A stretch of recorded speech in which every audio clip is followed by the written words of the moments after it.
Hello, I'm Marilyn Hemingway, and welcome to A Gathering Place. I said, I'm stepping back because we have young voices who want to be heard, and they're moving on something. Branding is really important to you and your business. Even the basic type of technology, you learn it all. And people are Good question.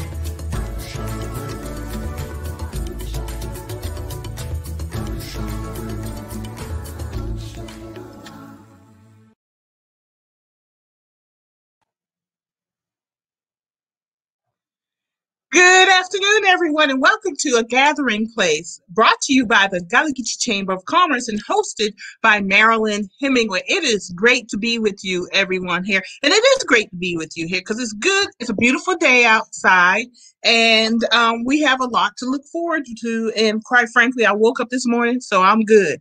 Our topic today is insurrection, inauguration, and where do we go from here? And my special guest, and we have others who will be joining us during the show, is Mr. Jamarr Brown with Repower. Hey, Jamarr. Hey, Marilyn, how you doing? I'm doing great. It's good to have you here. It's always good to be with you. Third Sunday came back real fast. It did. Third Sunday politics talk. All right, so we're waiting on Brandon Upson to join us, but we're going to get going. Because we said, let's go ahead and get going. Because, we've been looking forward to this all week. And one thing I do want to say, and this has nothing to do with our topic other than, I enjoy my show opening. I love the music. Well, thank you, because my brother, who's a professional musician, he wrote it. So that is customized music for this show, for A Gathering Place. So I do. It has a nice little. You just get a little. Look here, take us back to our roots. We need to go back to our roots. What's going on right now? That's right. So I want to say hello to our nationwide audience, because we could say that because we got folks who watch us in Texas, Philadelphia, California, and around this nation. And I definitely know that. So we're always happy to have that listening and viewing audience. And for those of you who don't know, Jamarr is in Texas, Austin, Texas, but he's actually a native of Charleston, South Carolina. So he is truly Gullah Geechee. Yeah. And we're very proud of him and his success in the political world. And today's topic, what we're talking about, bringing this experience to the table, is insurrection, inauguration, and where do we go from here, which we've been focusing on for the past 2 months here. But Jamarr, what are your thoughts regarding January 6th, this insurrection, the insurrection coup attempt of our capital? Coup attempt? I don't call it an attempt. The only thing they didn't do was steal the government, literally. That's true. That's true. I don't call it an attempt. Let's just start there. But anyway, hi everybody out there listening. Like you said, you have a national audience, and would love to hear folks get in the comments. But as for me, I must say that, when I look at everything, I'm not surprised. This is what the Republican Party has been building for the past 30, 40, 50 years. And specifically what Donald Trump has been building over the past 5 or 6 years. The moment he came down the escalator, we should have known something was going on. But, we all got caught up in the hype of, what was going on in 2016. But, one of the first things he did was the Muslim travel ban. Just the things that he and his administration, because it's not just him, right? There's, his supporters that are outside in communities all over the country. They're elected officials that not only serve in Congress, but in our state legislatures and our school boards. So this has been going on for decades. And this is a culmination of what happens when we are loosening the grip on white supremacy. And what we saw was a demonstration of white nationalists fighting to maintain power because they have been taught their whole lives that they are supreme, whether that be intellectually, in power, politically, economically, etc. And that's all it was. And what somebody posted on Twitter, I believe, they were like, in Black people, we say, oh, this is the ghetto, that's ghetto. But no, that was a trailer park. That's white people's issue. That they have. And so I think that's what we saw on January 6th. And I've watched a couple of your other shows and plenty other podcasts and other shows. And I think that's what we see. We're seeing the loosening. What happens when we loosen the grip on white supremacy? That black and brown people in Georgia showed up, black and brown people, excuse me, all over the country, showed up all over the country, you know, in places like Arizona where the natives, the Navajo Nation showed up, or you go to Detroit or Milwaukee or Atlanta or other parts of Georgia where black and brown people showed up and didn't vote for them. And because at the end of the day, when you look at the places where they were trying to cancel votes or remove votes are in black and brown communities. And so Trump didn't ask for a recount in Georgia. Trump asked for a recount in Fulton and DeKalb County. Who's in DeKalb County? The black folks. And so they've been targeting us for a number of decades. And I think we just saw the culmination. We saw the privilege. We saw all of it all at one time. I agree with you, Jamarr, on that. And I think what people really need to understand is make the connection that this is actually not just Trump. And you've heard me say this time and time again. This is the Republican Party. And the Republican Party, as it stands now, must end. And I'm not saying that because I mostly vote Democrat, and I do identify as a Democrat. I say that because this is what we have to do to save our democracy.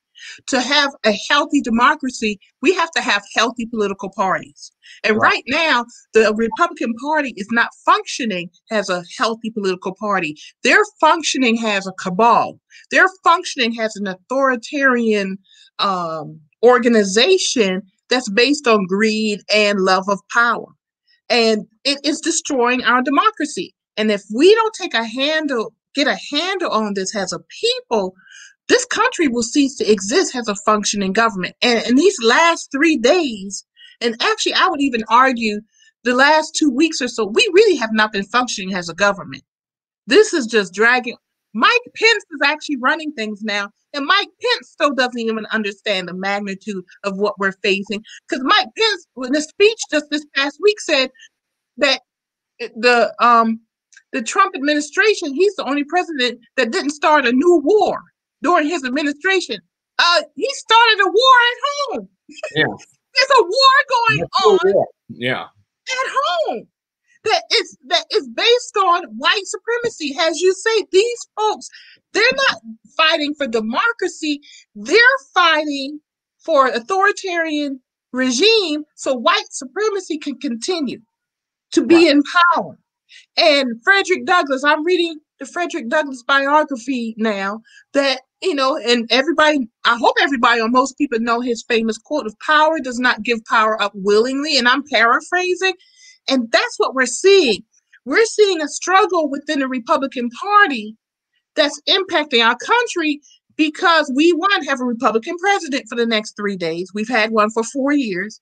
And two, we have a Republican majority leader elected by 1.5 million people, controlling the fate of a government for 330 million people. Right. So we've got to make some correction here to save democracy, to save the ideal of democracy. Because democracy is just, you don't write democracy on a piece of paper and hey, there's democracy. Democracy is organic. Democracy demands that we all are engaged and involved in the process. And I think we've lost sight of that. And as individuals, we are learning more and more that we have to be engaged. And I must say, the Black community understands that far greater than any other community. And you see it in the results of the turnout. You see it in what Stacey Abrams was able to organize and pull together and continue. You see it in more Blacks stepping up and running for office. These young folks I am very proud of. I should say younger folks. You know, we're doing our thing too, of all ages. Mm-hmm. But the key thing that you said, and I posted something on Facebook and I'm going to go find it, but what it said was, white people, go get your white people off our capital. Oh, yeah. Mm-hmm. This is a white people problem. Oh, absolutely. Yeah. White people, get your act together. Go ahead, Jamarr. Yeah, I mean, that's what I said. I think I put, you know, what did Trump say? Stand back, stand down, stand back. So I put that as a Black person on January 6th, I'm standing back and standing down like Trump said. Because honestly, at the end of the day, this is not our fight. We showed up in that election. We've shown up in democracy and in democratic processes. we showed up and we wanted our votes to be counted just as white votes have been counted for the entirety of this nation. We showed up, we voted, and we overwhelmingly voted. Joe Biden got the most votes of any president in history, in the history of the country. Over 80 million votes he received. And, you know, and for, you know, whatever reason, they have decided that they don't want to accept that. And you had Republican senators, Texas is one, Ted Cruz, Josh Hawley of Missouri, who basically said, they didn't vote how I want them to vote, so we're going to cancel the votes. Because they were very limited in the states that they were objecting to, like Arizona. I think they were going to do Georgia, but Kelly Loeffler backed down. You know, they were, you know, Pennsylvania was a big one, you know, that they talked about. Who voted in Philadelphia? Black people, you know. And so these things are by design, and our democracy is by design. What we have to understand in our engagement, right, to what you're saying, Marilyn, is that we have to be engaged. We get to design it, right? And democracy requires our participation to be able to design that. So we get to say 83 million people who showed up for Joe Biden. What does democracy look like, right? So that, you know, Joe Biden's talking about, I think the article said this morning that he's going to roll out executive orders and legislation on immigration reform. You know, we're talking about different issues. We're talking about a diverse cabinet, right? Probably one of the most diverse cabinets in history, but modern history especially. And we're able to do a lot of those things, you know, because we showed up and we participated. Now, this is our opportunity, even in the midst of how they showed up and fought back. This is our opportunity to show that we're going to consistently be engaged, right? That it's not just about 2020. It's not just about 2021. It's about 2022 and every year beyond. Because we saw full blown on international TV what happens when we not only show up, but what happens when the other side feels that they get some power. And what happens, and what we, I think, especially saw in modern history is, especially if we go back to the 2008 election, that's the best example, right? We came out, we elected the first African-American president in 2010. They won offices all over the country. And that's where the voter ID laws came. That's where the abortion restrictions came. That's when education was cut. That's where Medicaid wasn't expanded in many states. And so if that shows us as an example, right, that we showed up, we've got to continue showing up.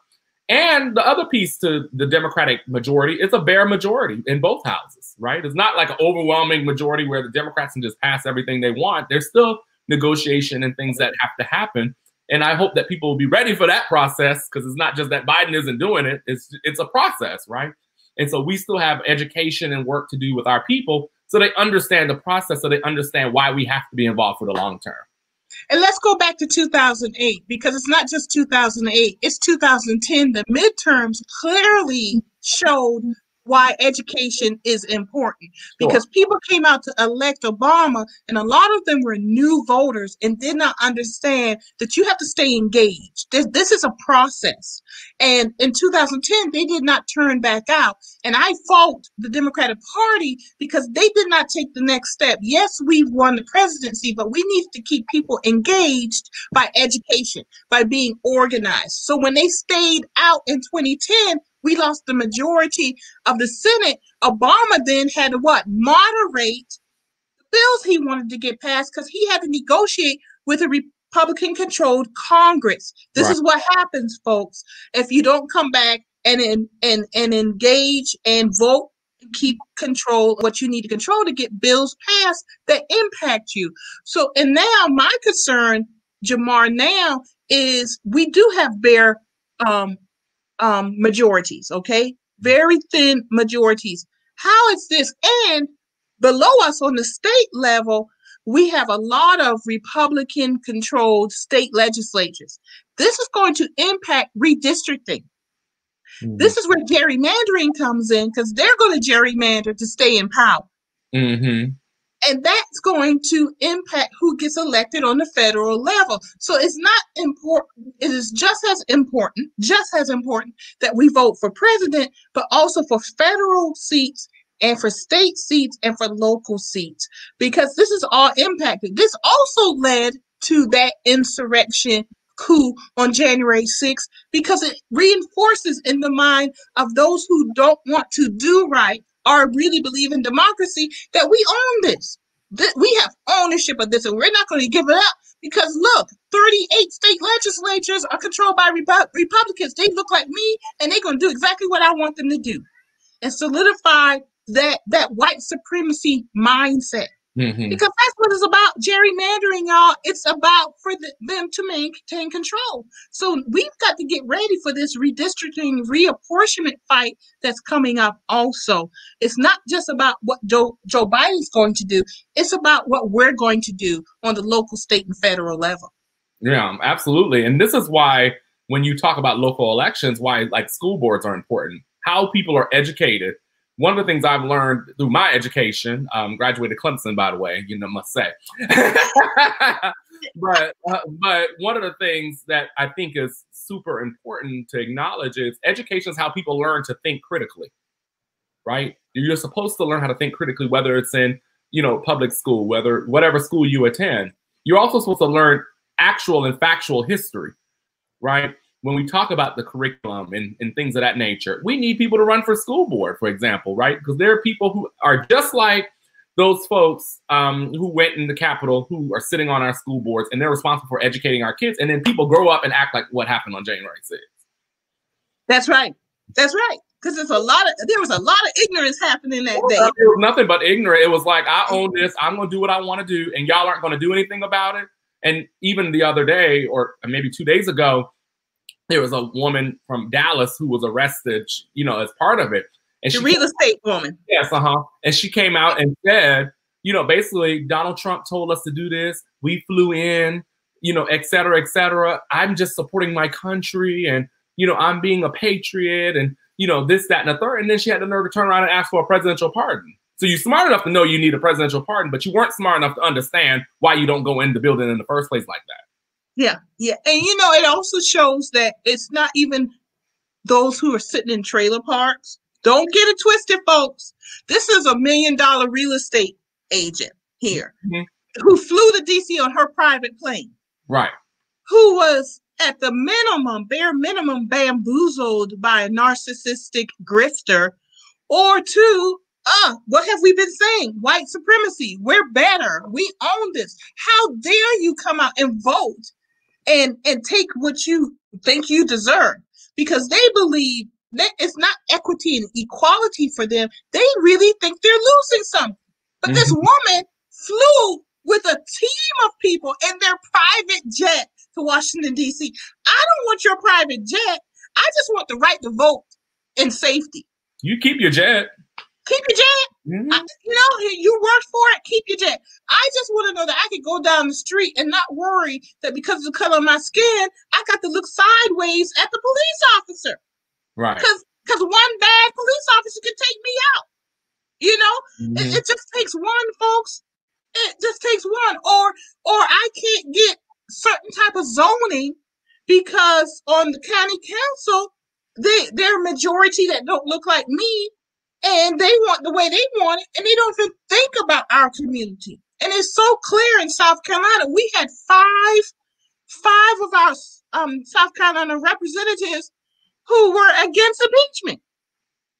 And in South Carolina, there was a press conference held in Cedric Blaine, Spain, community of folks who are calling for the resignation of the Horry County Treasurer. Georgetown NAACP is involved, the Conway NAACP, but nowhere else in this state that I know of is there an organized effort demanding that these people who went to D.C.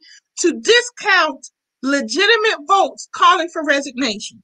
The Charleston City paper is the only paper I've seen so far in South Carolina to call for the resignation of 5 U.S. House representatives in South Carolina who want to delegitimize legitimate election. There is no fraud. It simply was Black folks getting out to vote in spite of a pandemic. And for them, that's the fraud.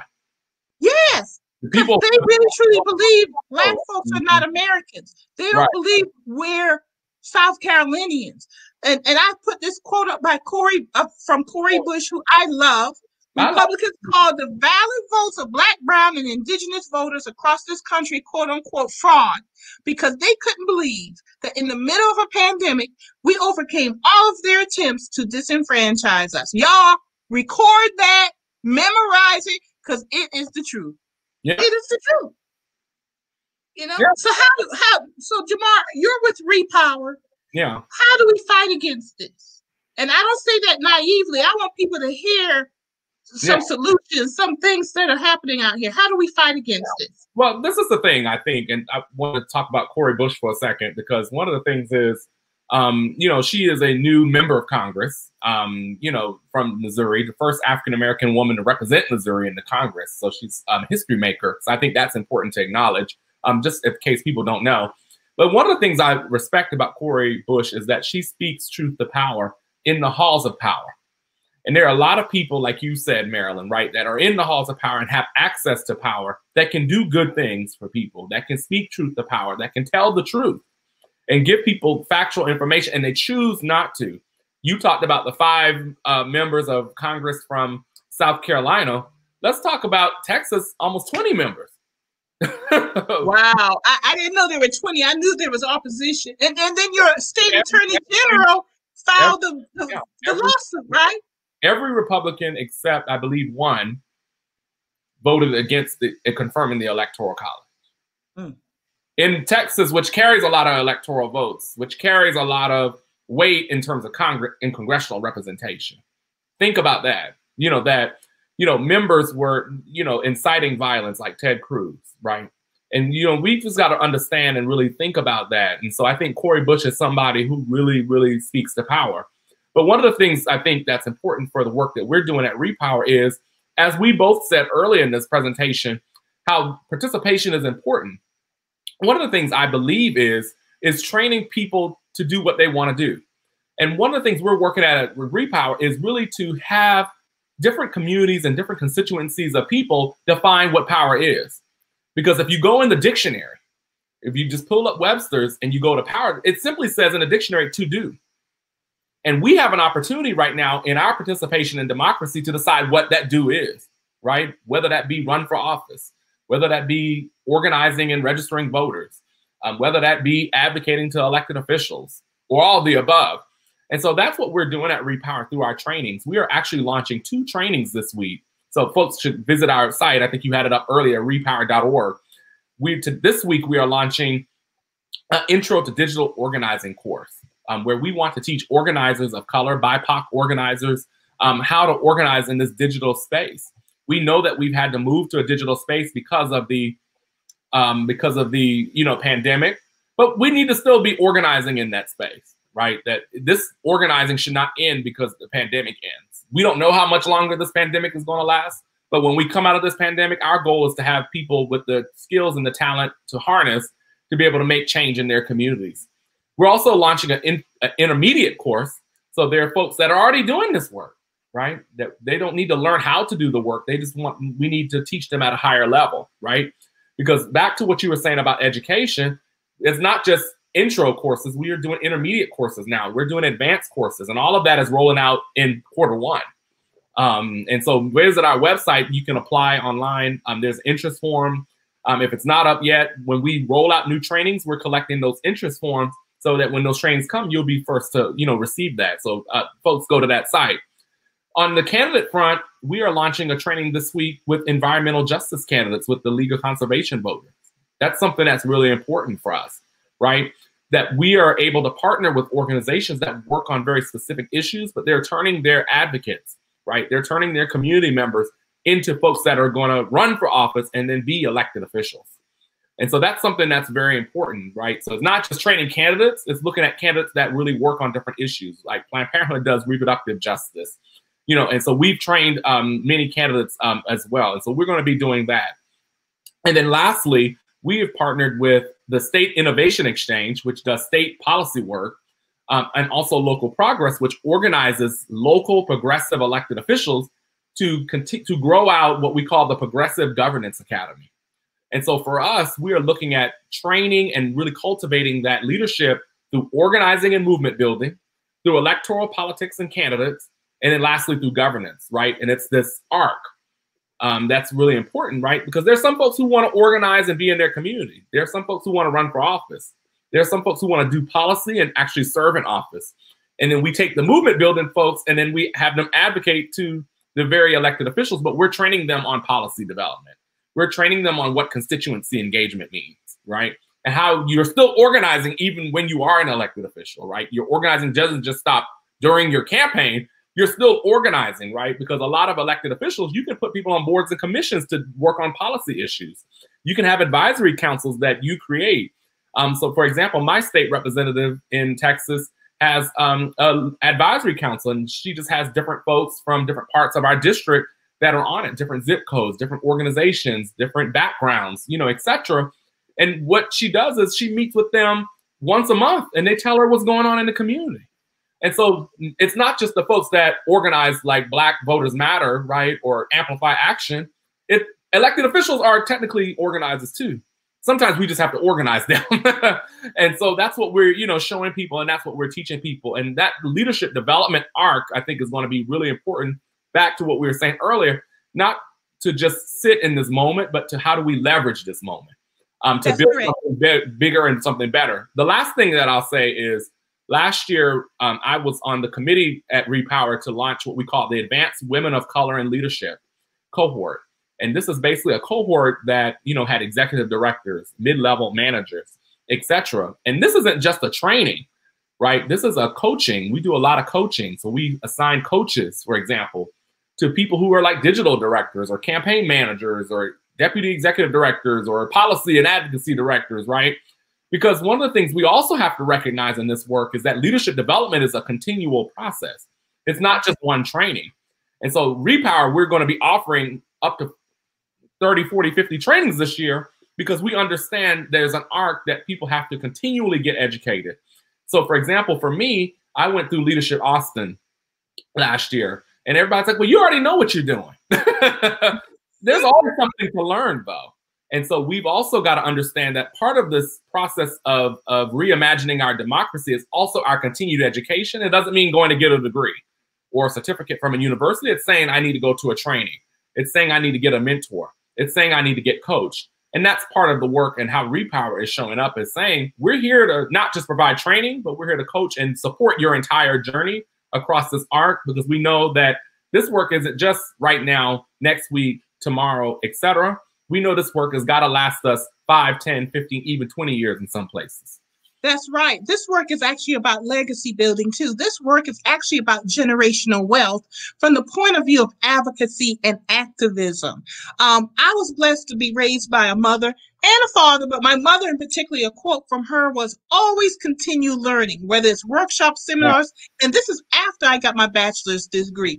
I have attended so many workshops. I'm going to look at Repower also, because even now I am taking courses online at our technical college, you know, to be a better writer. Even though my major was journalism, I need to tweak my writing skills because I want to go in a different direction. Right. So this education piece, folks, is not just K through 12. It's about higher education, whether it's technical community college or a 4-year liberal arts college, but it's about that education. Go to these resources such as Repower and take those leadership courses, take those advocacy courses, workshops, seminars. There's so much out there that you can take online through Repower and other organizations. And I'm doing it now, and I plan on doing it. And as a business person, what I've learned in my political career actually still informs what I do as a business person. Mm-hmm. You know, it's not disconnected at all. But so I encourage folks to continue learning. And as you were speaking, Jamarr, I was pulling some stuff out as you were speaking, and it reminded me of stuff. And I want to just bring up very quickly what the work that Stacey Abrams is doing, because people are focusing on Black women and leadership and what was done in the election, in particular in Georgia, which is very true. But I just saw a story. This is part of education. There was a story with Stacey Abrams mobilizing Asian Americans. Now, this is very important to understand because, you know, people focus on African American women, but this is how brilliant Stacey Abrams is, where she was multicultural. And she is multicultural, because it was not just Black women coming out to vote so Georgia could turn blue. It was Black males. It was Asian Americans. It was white women. white men. So it was very multicultural. And I wanted to point this out to people because this is an education, folks. Mm-hmm. Now, Black women may have led the way, but good leadership means you recruit, you form a multicultural base to get the vote out. This is the future of America. And this is what people have to understand, because going back to Texas and the 20 Texas representatives who voted against impeachment, for example, or what's happening in South Carolina is informed by this multiculturalism. What do I mean by that? In Texas, Republicans are afraid of that purple wave that is coming. Mm-hmm. Texas is about to go blue too. Mm-hmm. In a few election cycles, if not very soon, in the next 2 to 4 years. South Carolina, it's different. This is education, folks. Those 5 representatives in South Carolina, quite frankly, they are in such white gerrymandered districts. Black people and other minorities are invisible to them. So this speaks to their character, that yes, you may have been elected by a white majority, but when you take your oath to everyone. Right. And I say these 2 aspects because in Texas, they're trying to fight against that purple wave that's coming, and if you will, that blue wave that's coming. So they're trying to create an apartheid type system where the minority controls the government. Mm-hmm.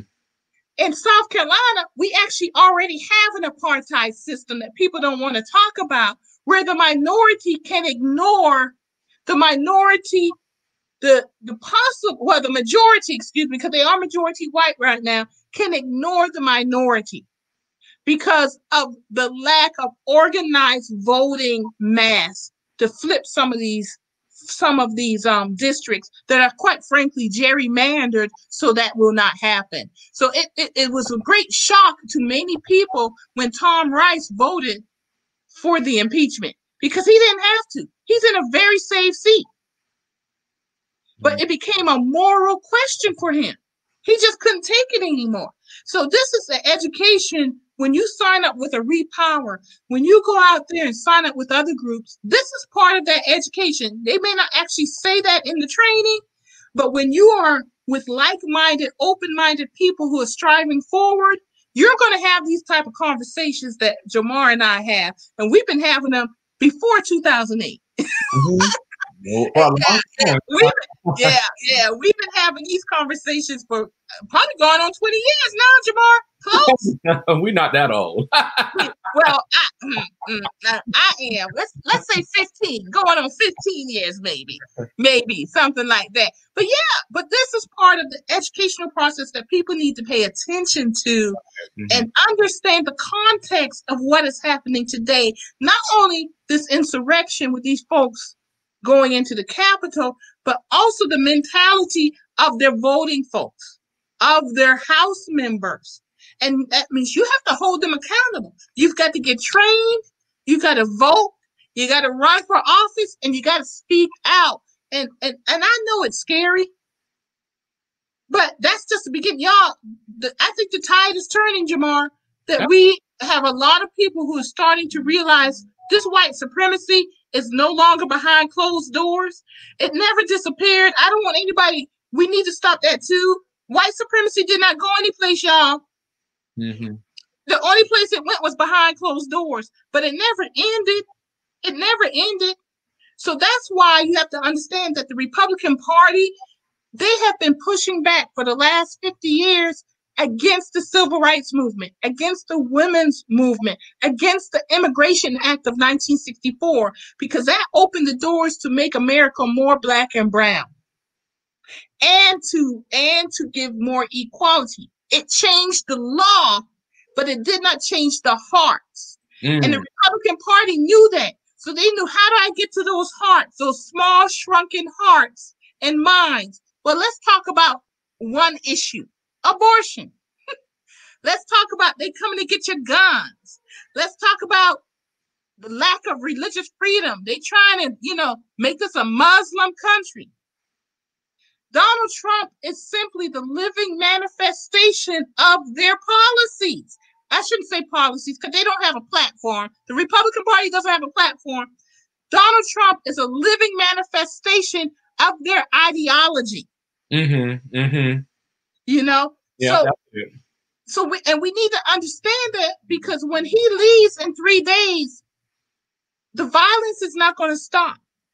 The pushback is not going to stop, because you have a Republican Party with an ideology of suppressing people, suppressing our vote. And if we don't get that, and if we don't get prepared on a governmental level, on a campaign level, on an electoral level, this is a constant tug of war for democracy.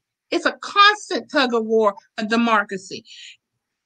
And it sounds nuanced and complex, and yes, it is, but it's very simple. Get educated, get engaged, and get activated. And my motto, educated, motivated, activated. And you see that a lot in my stuff, Jamarr. And just before Jamarr, I want you to say some more. I want to remind everybody that you're watching a gathering place hosted by the Gullah Geechee Chamber of Commerce. Jamarr, so inauguration coming up. We've had the insurrection, inauguration coming up. Joe Biden has indicated he's going to do a lot by executive order. Mm-hmm.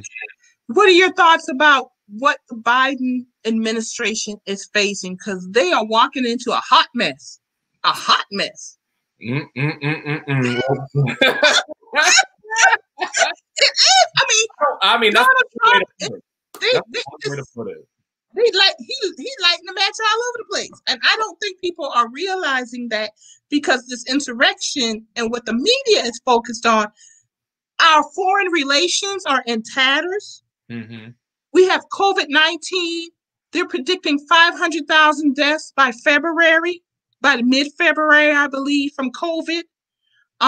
So that's burning out of control. The Trump administration lied about the rollout of the second wave of the vaccine. They don't even have the vaccines in storage. So I guess they were just going to conjure that up by magic vaccine.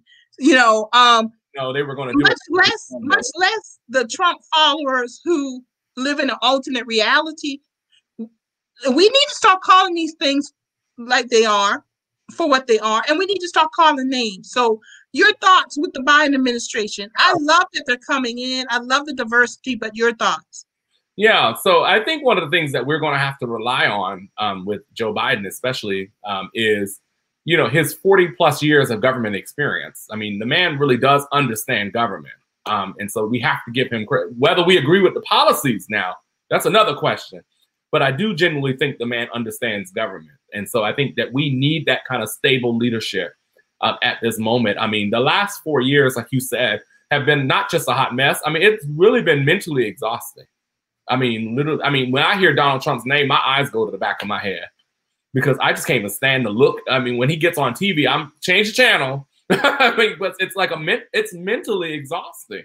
Yeah. And I don't think that people really realize the mental state that this man has put this country in, because of his lack of leadership, because of his selfishness, because of his ignorance, because of his maintenance of white supremacy. I mean, we can go on and on. And so I think we really have to rely on Joe Biden's government experience. Kamala Harris is very smart and very analytical. I believe she's going to bring a lot of that, especially on the legal front, to ensure that we are following the law and the rule of order. And so I think both of them together, I think, would be, very good. But I think you laid a lot of it out, right? We're talking about COVID-19. That impacts education, right? Our children can't even go back to school. That impacts the economy in terms of money, that we, are now spending money on ensuring that folks have stimulus checks. That impacts our health care, right? Because, at least in a lot of cities, some cities don't even have hospital beds. So God forbid, if you happen to contract COVID-19, there might not even be a center for you to even get treated, right? And some rural areas don't even have hospitals, much less the beds. Like, for example, Georgia, they closed, 9 or 10 of the hospitals, right, in the past year or two? I think 6 in South Carolina. Yeah, in Texas, I think it's much more. And so, and that's deliberate, right? When we talk about that. Very deliberate. So that's what I think we've got to realize, how deliberate actions really mean a lot in government and in democracy. But I think the thing that Joe Biden's going to have to strike is, because he also has a slim majority, so he's going to have to be more moderate, because all Democrats are not progressive, right? Especially in the House or, the U.S. Senate. We already see, for example, I'm just using him as an example, but Joe Manchin of West Virginia, not in favor of stimulus checks, right? Not in favor of impeachment, right? And so you're dealing with that, right? Because we're a big tent party and we bring folks of different backgrounds and different political persuasions. But I do think that he's going to have to balance the realities of navigating slim majorities, but a call by people who voted for him for bold policies. And I feel like a lot, especially, for example, like immigration reform, a lot of that's going to come through executive order, because it's going to be very difficult to get some of those bolder, bigger policies, Green New Deal, immigration, things of that nature. This is going to get hard when you have Mitch McConnell still has 50 votes, right? And that's the reality we've got to face. And we can't just rely on Kamala to break every vote. Yeah. Right? That's a lot of pressure for a Black woman that we're putting her in that position. Yeah, and we can't save y'all every time, but go ahead.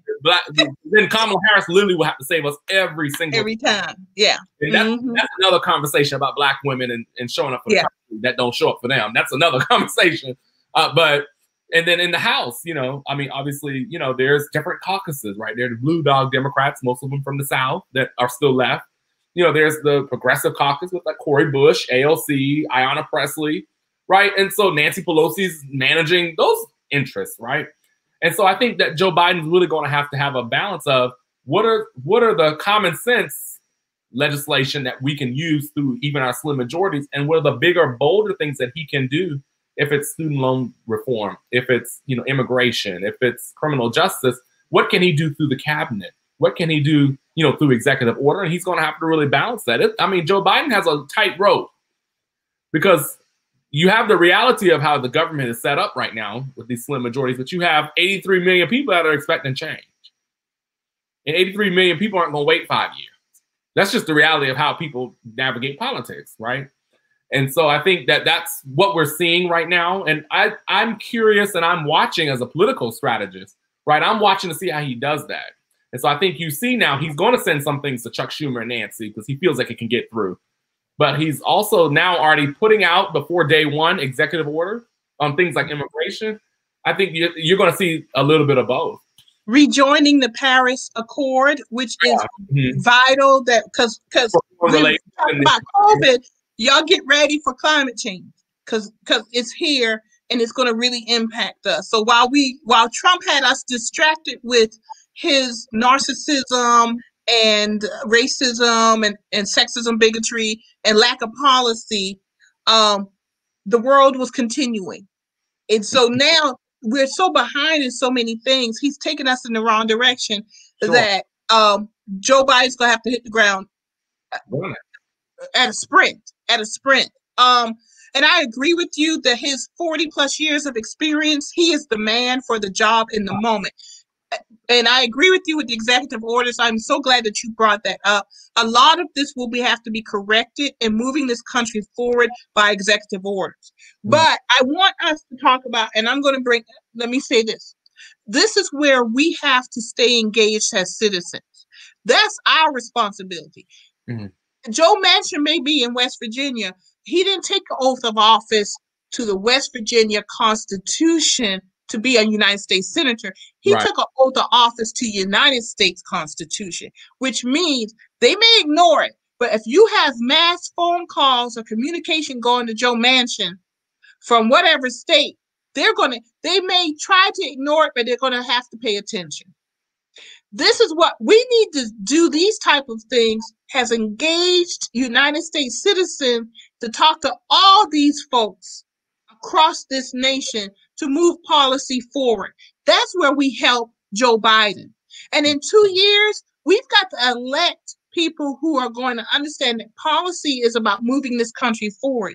Yes, we are a big tent party, but I think we are at a moment in the history of this country that 20 million people who are hungry every day because of COVID and go through these food banks just to feed themselves and their families, people are ready for bold policy. That's my opinion. Right. But the governance of it The actually making it happen is exactly how you described it, Jamarr. The reality of it is the slim majority. So how do we make sure policies that benefit all of us? That means we have to step up as citizens. You can't go home now, folks. We don't have that luxury anymore. Right. You got to stay engaged, get educated, and you got to come out and vote for people who understand policies and issues and stay on top of them to make these things happen. Because one thing I do know, that when you benefit the majority of the people, they might come kicking and screaming, but they'll support your policy. And a good example is the Affordable Care Act. These Trumpster people, they didn't want to get rid of the ACA. They wanted to get rid of Obamacare because the Affordable Care Act benefited them. They were taking advantage, their lack of knowledge and ignorance was taken advantage of by the Republican Party and by Trump to say, Obamacare is doing this to you. Rates went up. You can't do this. You can't do that. You know, when reality, these folks were like, I want Affordable Care Act. For the first time in my life, I have health care. You know, so they're going to vote if you talk to people where they are. They're going to start understanding those policies and issues. And that's what we have to do for the next 2 and 4 years. Y'all, the fight just started. The battle is just starting. We've got to stay engaged. We've got to continuously come out and make sure people who really understand democracy, who mean right by the majority of the people, get elected to office. And it can be done. And the proof is in Georgia. The proof is in Texas that is slowly changing. And I think in Texas in the next 2 to 4 years, people are going to we're going to see a difference in who gets elected. And the change is coming. And I want to bring up what Charles Blow, I don't know if you've seen this article or not, Jamarr, but Charles Blow, the New York Times columnist, wrote a column, we need a second Great Migration. If I didn't send this to you, you need to go read it. Yeah, I saw it and I haven't had a chance to read it. But we do need, but I want to get back to something you said about the education piece. Because go ahead. Things is, because like you were saying, right, people are needing bold change, but the government is set up for incremental change. And this is where we've got to strike the balance, right, for Joe Biden. Right. It's not necessarily that he doesn't want to do certain things. It's how the government is set up. And a lot of times that we have to still educate people. There are a lot of times when people are like, Joe Biden should cancel student loan debt. Well, it's not like Joe Biden can just go cancel all debt. It's not that simple, you know. And so I think there's some things that Joe Biden can do, but there's some things the Congress will need to do. But if you come from a district with a Republican member, they're not going to vote for that. Yeah. Because many of them receive campaign contributions from debt. I mean, so you got to address that. And so we've got to also teach people that I want bold change too, but we also got to understand the system that we're in, and we're going to have to gain the majority in that system to then change some things in the system to build it and rebuild it and reimagine it to position us to come about that bold change, right? Yeah. And so that's the thing that people have to understand. So everybody's like, just cancel my student loan. It doesn't happen like that. No, it doesn't. And that's why you see when he came out, he said he was going to cancel 10,000. And everybody's that's not enough. He didn't do his job, but we told him. I'm like, probably with what power he has, that's what he can do. And this is why it's so important that we stay engaged and understand how reapportionment impacts who gets elected and why we need to understand how government works. Civics and government, which was taken out of our educational system. But I truly believe there's certain things we can do now, and that's the power, that's to do, take action. And there are things that we can do in long term. So y'all need to go back to y'all houses, your communities, and come up with a strategic plan. And that's what a lot of us don't. We get out and we vote by emotion, and we don't vote from strategy. And once you come, and everybody can, that's an action, that's power. Come up with a strategy. What do I want to see happen in my neighborhood? And how does that happen? Who do I need to get in office? Who am I going to support? And then go and go to those people who are either already in office or are thinking about running for office and see where they stand on those issues. Go ask your people, your representative, whether Republican or Democrat, and find out where do you stand on student loan debt. Right. And you can simply go to their website and do that. If some of y'all are uncomfortable calling them up or meeting them in person, go to their website and find out, and then come up with a strategy. Go ahead. And you can also email them. And the other thing that I was going to say when you talk about strategy, one of the things I learned growing up in Charleston was, how Black people stuck together. We knew going into something, okay, you're going to ask this question, you work on this issue, you fight for this or whatever. And it came together as this kind of community effort, right, to advance, particular issues. And so we've got to also, especially, I'm speaking for Black people at this moment, but, as Black people, we have to make sure that we're doing that, right? Because there are people in our community who do voting rights work. There are people who do civil rights and criminal justice or healthcare or education or even environmental justice. That's, we're becoming more immersed in that work, which is great. And I think that's something that's important, because one of the things is what I think we've learned also through 2020 is that we've got to be bold in what we're asking for. And I think that comes down to why when Democrats and other politicians present plans, we don't like them, but what do we ask them for? And that's part of our education, is to really be clear and to be specific and to be explicit about what we're asking for ourselves, our families, and our communities. We can't just say cancel student loans. That's right. There's got to be a plan, you all, and what that looks like and how that permeates across communities where you have people who can't buy a house. Right? You have people who may not be able to afford transportation because they're paying these high loan rates. And so you've also got to connect your strategy to mitigating some of the negative impacts that we're seeing economically because of student loan reform. And so we've got to think beyond our depth of just saying cancel student loan reform. We've got to talk about when we're asking Joe Biden and Kamala Harris and the Congress to cancel student loan reform, what does that mean for our community and what does that mean for the economy? And that's how we get better about building impact that benefits us, like you said, for generational wealth and all of that, because we need to be thinking 2, 3, 4 generations ahead. Because when white people build their businesses and white people built their fortunes, they didn't build it for 15 years. There is white money that's still floating in this country from the 1800s. That's right. That's right. That's right. And yes, we could go into the history of it, because where we are with the Gallagher Chamber of Commerce, where we physically live, we are the direct descendants of enslaved Africans and African Americans who built that wealth for them. So I want to put that out there, y'all, because that's what Gallagher Chamber of Commerce, that's why we're about generational wealth building. That's why we have a gathering place to have these type of conversations so folks can connect the dots between what the politics of it, what Jamarr is saying, the economy of it, the environment of it. It is all interconnected. And we like to say healthy environment, healthy people, healthy communities, healthy businesses, because you cannot disconnect all of this. You have to have a healthy mindset so that you're open to learning and understand these conversations that we have every third Sunday. It is not disconnected from generational wealth, because you have to understand the politics of it.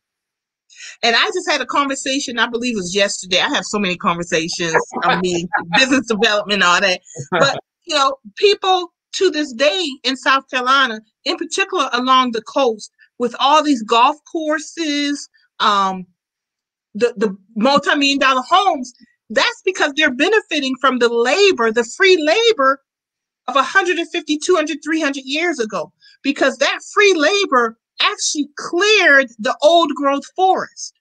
What these developers cut down now to build their golf courses or build these multi-million-dollar houses, that's new growth. That's new growth. So the groundwork, and people coming to Charleston to visit the beautiful city of Charleston and its history, well, that history is built, and those buildings that you admire was built by enslaved Black folks. Mm-hmm. Who still are not benefiting financially from that. Right. So you cannot disconnect that, folks. They built millionaires in the rice industry from the free knowledge and free labor of Black folks, enslaved Black folks. So when you have businesses that are using Gallagher and they don't look like me and you, Jamarr, they are still exploiting our labor. Mm-hmm. Mm-hmm. When you have, and this is Gullah-Geechee issue that we are focusing on right now. When you have electrical rates and our people are paying $600, $700, $800 a month in electrical rates, we are actually subsidizing weatherization of folks of means who have money, who could build good houses, who could weatherize their houses so they could pay lower electrical rates. Because Santee Cooper, our state-owned utility, still relies on coal generating plants to generate that electricity, that electric bill. What does that? Okay, so you've sat here and you've weatherized your house. They still have to pay for generating that electricity. Where are we going to get that money from? From low income, fixed income, middle income, majority Black folks in rural areas who are still bearing that burden. People have to understand that. And what does that have to do with politics? It's very political. What does that have to do with the economy?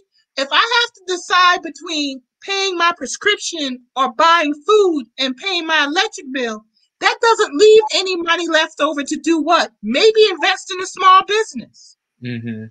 This is real, folks. It is all connected. Right. If I have polluted water, I have to pay more in health care, or I don't have access to a hospital in a rural area. That's politics, folks. Mm-hmm. Because a coal generating plant is polluting the river, and my child might have asthma, that's less money for me to build generational wealth. That's less money for me to invest in education. That's less money for me to start a small business. It is all connected. And we have to understand. And I bring this up because people, well, what does the Gullah-Geechee Chamber have to do with Santee Cooper? It has everything to do with Santee Cooper. It's politics, it's economics, it's an environment. And it comes back to this is why we need to stay engaged with not just who we elect, such as a Joe Biden, who is, I believe, with his 40 plus years of government experience, is the right man at this time, and a Kamala Harris, who is the future. She's smart, and as you said, analytical. She's the future. We must be engaged on policies and issues because we can impact them on the local, state, and federal level. And we can do it right now by getting educated, by getting motivated, and getting activated by making calls to our senators and representatives, but by also running for office and making sure if you're not running for office now, that the people who are running for office are voting the right way. You cannot disconnect any of this. And you have to be educated and engaged as an advocate for your community and understand the big picture of this. You know, connect those dots. Get educated, folks. Go to websites. Go to Repower. Go to GullahGeecheeChamber.org. Go to GullahGeecheeLeadershipInstitute.org or leadership.org. I can't remember my own website. And get educated. And get educated and stay engaged, folks. It's not just about electing a man to office. Do not make the mistake and get caught up in the cult of personality. Get educated. Understand those policies. And in some ways, write the policies yourself. Learn how ordinances are created on the local level. Learn how the bills and laws are passed on the state level so you can share your voice with your elected officials. This is what we have to do moving forward. Jamarr? But I think those are all things that are very important, right? Because everything we know and we believe is interconnected. I think that's something that's really important. And you always put this up, right, about taking action. I actually want to recognize a comment. I was looking at some of the comments. Yeah, I know which one you're talking about. Yeah. Is it this one? So Kirsten and I went to Clemson together. So hey, class. Okay, we good. I went to USC, y'all. So it's all with love. Go ahead. But anywho, but you know this because I was thinking through that while you were speaking, because we talk about the financial impact in our homes, right, in our community, but we don't talk about how that permeates in politics and how that has shown up in how some of these deliberate actions have been negatively impacting, especially communities of color. And so one of the things that's important for me, I'm not rich or anything, but, I do contribute to candidates. I contribute in a lot of ways, whether that's training them, whether that's coaching them, whether that is giving a direct donation. There's multiple ways that you can support folks. But in this particular case, when we talk about financially supporting people, one of the things we have to recognize is that campaigns are expensive. As you and I both, Marilyn, have worked on campaigns. And, I've watched, campaigns spend millions and millions and millions of dollars. A bigger topic is, why is it so expensive to run? That's a huge piece as to why a lot of people don't run for office, right? I don't have the means. I can't raise the means. We know that becomes a viability issue when political institutions decide if they're going to support somebody or not. And that's another conversation. But I think that one of the things we have to be cognizant of is part of why a lot of politicians and elected officials go to the corporate interests, because it's easy, quick money, right? And it's a large sum of money. And what happens is that those folks have lobbyists that meet with that elected official all the time. They have access all the time because of contributions. And so what we have to begin thinking about doing is, understanding that we do need to support. If that's $25 for you, if that's $15 for you, if it's $100, whatever it is. I think I said on one of these shows a couple months ago, if I remember, I was saying not just asking Black and brown people to run, but once you ask them to run and they decide to run, then write your check, right? And if it's $15, if it's $20, if it's $30, if it's $50, whatever it is. Because if our community comes and brings our money together, we're not just building financial wealth, we're building political wealth, which transcends to everything that Marilyn was just talking about. I'm not going to repeat it all, but she said it so eloquently. but when we talk about the ability to start small businesses, when we talk about making sure that people have homes, people have transportation, people have clean water and clean air, then those financial issues and those economic issues and those safety issues can be elevated in a meaningful way, because we have spent our money to get the right people in office to have access to the power to create the policy that all these doors can open up for possibility. So I just wanted to bring up Kirsten's point, because I think it is important to support the financial leaders, because that's also how we build generational wealth, because we're affecting the policies that allow us to navigate in business spaces, in economic spaces, etc. Yeah, and we need to let our elected officials know, because ultimately they can spend all the money they want. But because there are too many of our people, Black people who look like us, who are not for our community. Oh, absolutely. But they're in that seat. They may be taking some money or donations for their campaigns to run their campaign, but they're in that seat because of our vote. Mm-hmm. And some of us need to find the courage to be able to go to these elected officials and say, if you don't pass laws that benefit us, we'll vote you out. And you can do it. Thank you. We'll vote you out. I don't care how much money you spend, because I'm going to talk to my family. I'm going to talk to my neighbors. And talking doesn't cost anything. And I'm going to tell them what you're not doing for our community. And I'm going to tell them when election day is up, so I can vote you out. And we're going to vote them out. So that's the political wealth that you're talking about also, Jamarr. And the other piece that when we don't tell them we'll vote them out, or we don't put our money where our mouth is, for lack of better word, is we give away our power in that aspect. Because to other second point that in the comments is, there are people who literally write big checks, and those elected officials sit in the room and just don't say anything. It's not even about what they do. It's about what they don't do also that negatively impacts us. And so we've got to also be mindful. And that's why you get bought and sold elected officials, because at the end of the day, they're keeping up with the dollar and not the community. And they'll do whatever it takes to keep those dollars coming in, to keep that seat. To have exactly.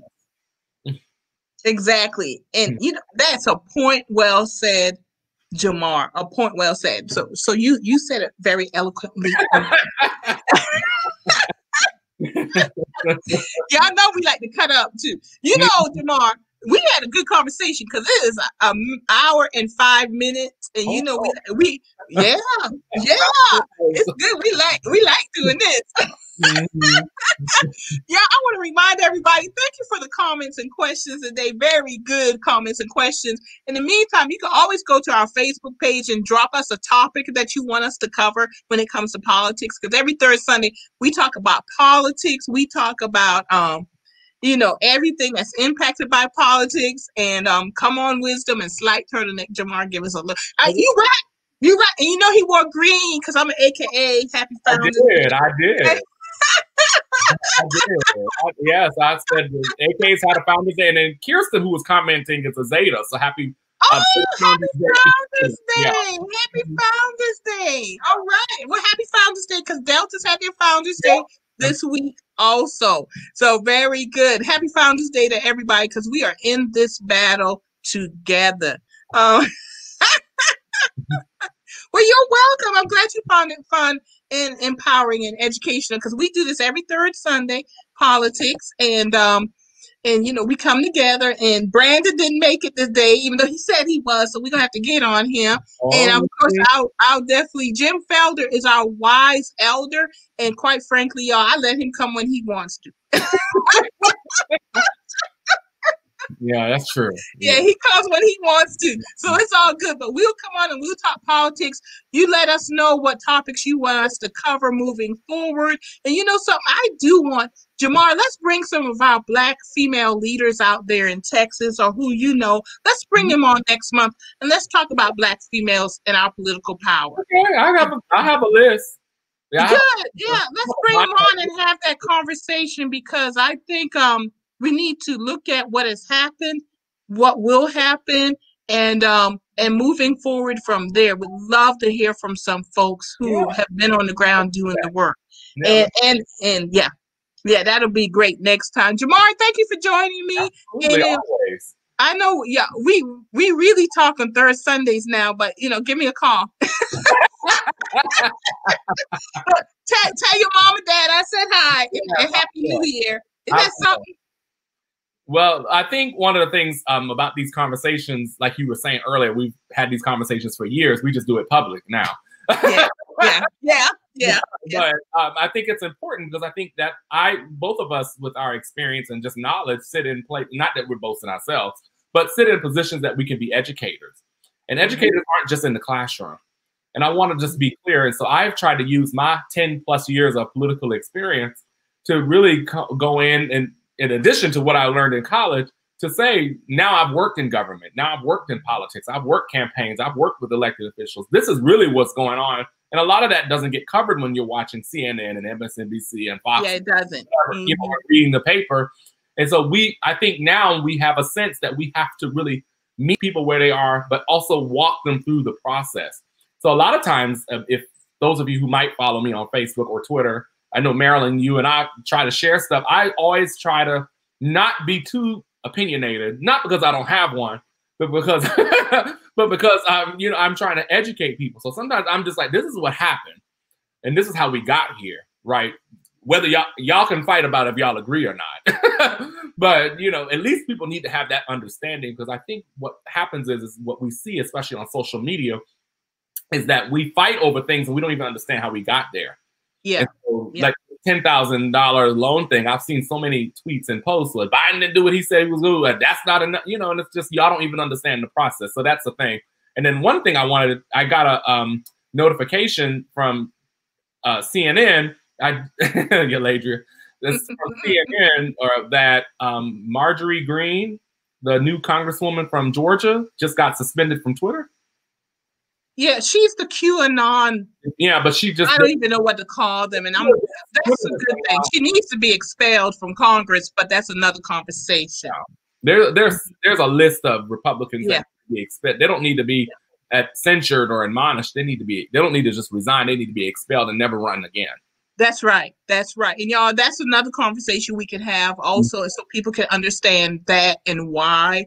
And it's very political, but I think as a country, we're actually not in a political moment. We are in a moral moment.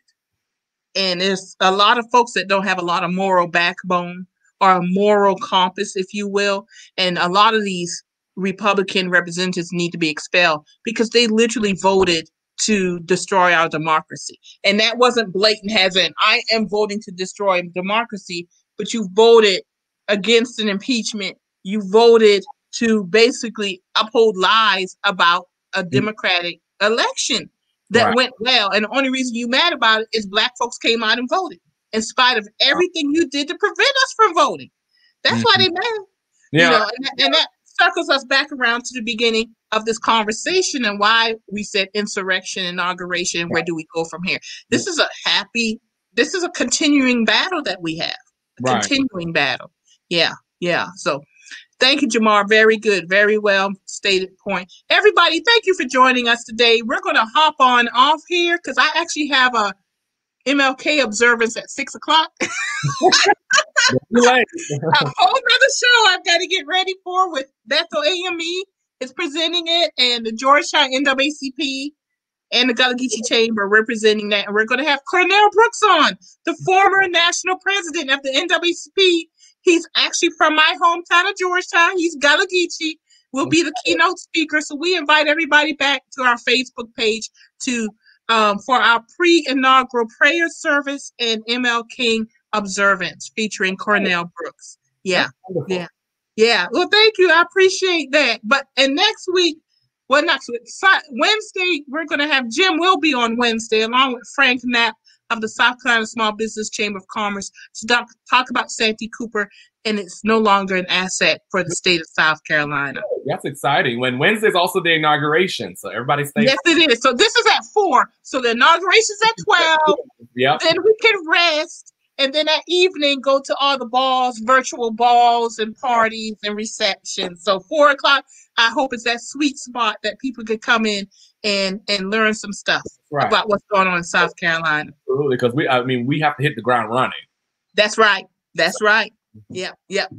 So Jamarr, thank you very much. We're heading on out here, folks. Thank you for joining us, everyone, today.